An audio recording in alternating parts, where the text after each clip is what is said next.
Əgər səndə mədə-qida borusu refluksu varsa, yəni yemək yedikdən sonra qida təzədən ağzına qayıdırsa və yaxud da bu nahiyədə yanma, göynəmə kimi hisslər tez-tez yaşayırsansa, o zaman indi deyəcəyim sadə tədbirlər sayəsində dərman belə istifadə eləmədən bu şikayətləri böyük ölçüdə azalda bilərik. Amma gəl ilk öncə baxaq ki, bu mədə-qida borusu refluksu nədir? Deməli, biz yeməyi ağzımıza götürdükdən sonra o qida udulaq daha sonra qida borusuna keçir və qida borusundan da mədəyə keçən yerdə bir daralma var.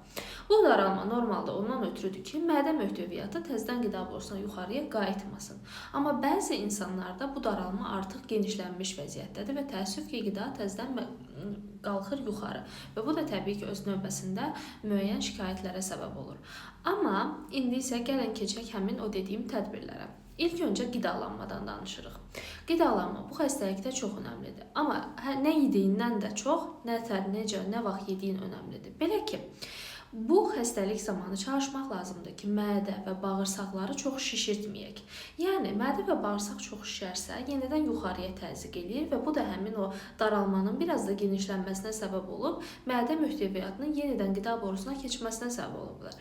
Buna görə də az miqdarda yemək çox önəmlidir. İkincisi, yatmağa getməzdən ən azından 3-4 saat böyük porsiyalarda yemək yemək işini və mümkünsə də ümumiyyətlə qida qəbulunu dayandırmaq məsləhətdir. Çünki biz qida yeyib, yemək yeyib, direkt uzanmağa keçərsək, bu zaman təsəvvür edin ki, bədənimiz bu vəziyyəti alır və bu vəziyyət alanda artıq mədədəki qida möhtəviyyatı yenidən qida borusuna təzyiq edib həmin daralmanı genişlədə bilər və yaxud da bu problem olan şəxslər də direkt olaraq vəziyyəti ağırlaşdıra bilər. Buna görə də bu da önəmlidir ki, məsələn, yatmamışdan 3-4 saat qabaq çalışın ki, yemək qəbulunu artıq dayandırasınız.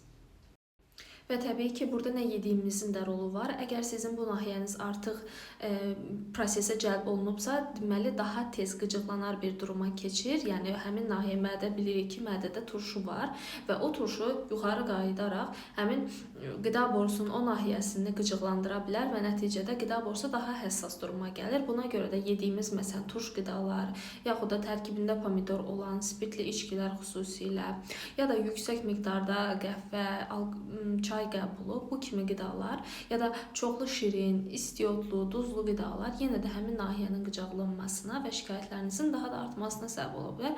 Buna görə də xüsusən də xəstəliyin aktiv dövründə bu tip qidalardan uzaq olmaq, onların miqdarını yaxud da çox-çox azaltmaq faydalıdır. Və təbii ki, stres bu xəstəlikdə çox önəmli rol oynayır. Stres, əgər bu şikayəti olan şəxslər varsa, deməli, bir anlıq keçmişi nəzərə salsınlar, çox güclü stres yaşadıkları anda bu ağrılar daha da gücləndiyini xatırlayacaqlar. Ona görə də stressdən də mümkün qədər gərginlikdən, həyatınızın gərginliyini ya kontrol altına almaq, ya da uzaq olmaq məsləhətdir. Növbəti videolarda isə başqa hansı tədbirlər etməliyik ki, bu şikayət bizi incitməsin, onlar haqqında danışacağım. İzləmədə qalın.